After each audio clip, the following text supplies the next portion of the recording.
He was the former campaign chair for Donald Trump, and Paul Manafort has a brand new book out called Political Prisoner: Persecuted, Prosecuted, but Not Silenced. And I'm happy to say he joins me now live. I'm so glad to have you on tonight, Mr. Manafort, especially with all this breaking news. Can I just get your reaction to this late breaking story from the Washington Post that one of the documents found down in Mar-a-Lago contained information pertaining to a foreign government's nuclear program? What are your thoughts about that?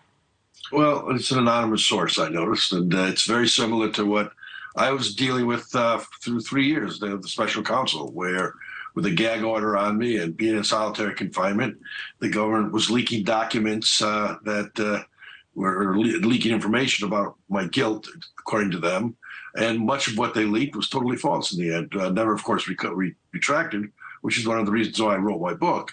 And so it's the same pattern with Mar-a-Lago. I mean, it's the big smear. I don't know what's true or not. And your experts on tonight who were opining about how serious this is, they don't know anything. They know only what the Washington Post reported.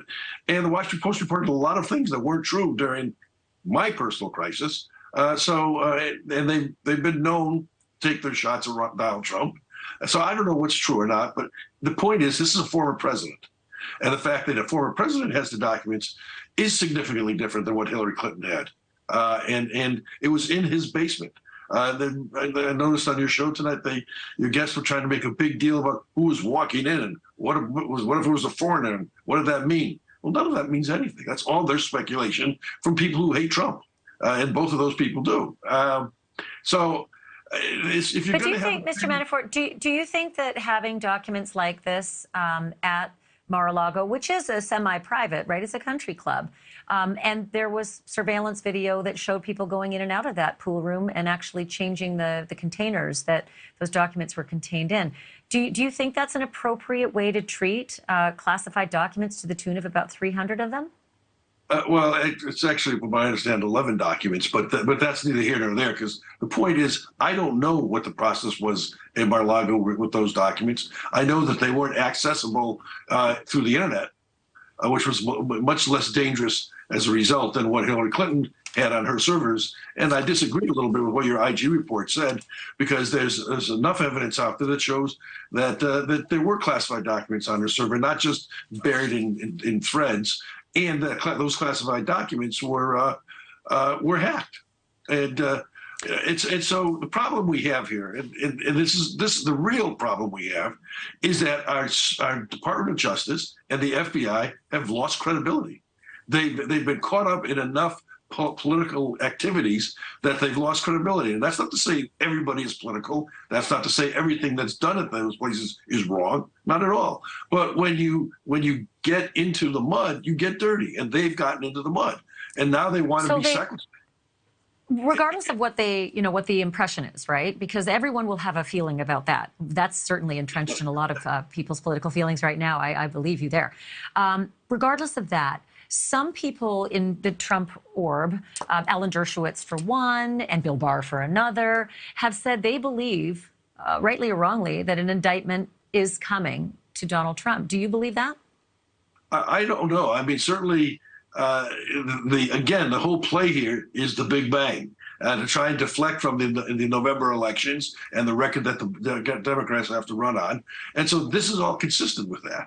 And again, if this was the first time we were seeing this sort of opera, I'd say, well, I don't know what's true and what's not true. But this is about the 20th time we've seen this opera. It happened to me personally. I talk about it in my book in detail. It's happened to Trump 4 or 5 times. I mean, but this time, what are your thoughts this time? Just be honest with me, regardless of whether it's right or wrong. Like I said, do you think an indictment will be coming for Donald Trump regarding Mar-a-Lago or Georgia or Washington? I have no idea if an indictment will be coming. I know it shouldn't be coming. I know you don't go after a former president and a potential political opponent. You know, I had a little experience with Vice President Biden, actually, in Ukraine, where the president of Ukraine indicted his former opponent, something that I was opposed to. But he did it. And Biden came to Ukraine as the representative of the Biden administration and castigated Yanukovych, saying, you don't do this in a democracy. You don't go after your political opponents. This is what you do, what we try teaching Democracy 101. Well, look who's doing it. And I think we're gonna hear a lot more about that, because so many people are saying that this is a political opponent, and that this is what the effort is, to wipe him off the map in 2024. So, last question. But by the way, on that point, actually, you have stayed very. And I've heard you say that to Chris Cuomo, that you think he's going to run. 97% chance he's going to run. So I do want to ask you this, and it's a very personal question. You're very, very loyal to Donald Trump, even though you feel though your alliance to him may have led you into the situation you found yourself in legally. But why is it that so many people who were so high up in his government and were so close to him and inside his inner circle have turned against him? And these are all people who are very admired and very well resumed. Why do they, and I'll just give you a couple of them, you know, H.R. McMaster, Jim Mattis, Mark Esper, John Bolton, Rex Tillerson, Mark Milley, Nikki Haley. Why do they all turn against him? Well, they all have their personal episodes with Donald Trump. I mean, and they would have to tell you why they turned against him in their own words. Maybe they got worn down. Maybe they disagreed with the way he was trying to govern. But he was the president. He got to make the decisions. And I know with some of the generals that you talked about, they like to make the decisions, and they like to think they know better than the civilians.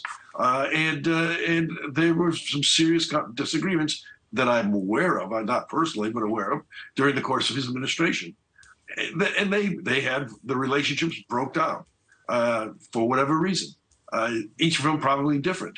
So, but there are many that didn't. There are many who became very loyal to him in the course of getting to know him. The point is, yes, there's a personality at play here. But what I saw with Joe Biden's speech last week, you know, that militaristic speech that was very fascist in its orientation, that scared me a lot more than anything I've heard about Trump and the direction this country is going in. I mean, I've never seen.